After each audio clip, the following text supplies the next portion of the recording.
Siis oli vaja käia igas raadiojaamas ja igas telejaamas.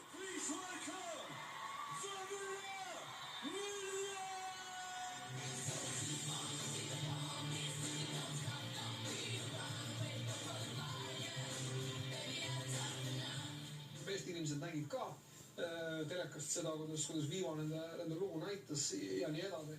Aga mismoodi see nagu igapäevases elus see edu või kuidas te hakkasite aru saama, et asjad on nagu hästi? Ma arvan, et see oli see sama tõum, et me sõitsime peale saadet kell 1 öösel, hakkasime selle oma väikse minibussiga välja sõitma, siis lihtsalt mingi 300 last kriipis bussi ära väljast. See nagu tegi makker lahti. Ja kõik panid oma käed ja nii palju sinna mahtus autosse ja siis tüdrukud kirjutasid autogramme. Auto oli kõik täiesti ära kriibitud, ma pidin väga palju selgitama pärast, kui ma reidi autot tagastasin, et miks selle auto nii palju triipab ja see läks ka väga kalliks maksma.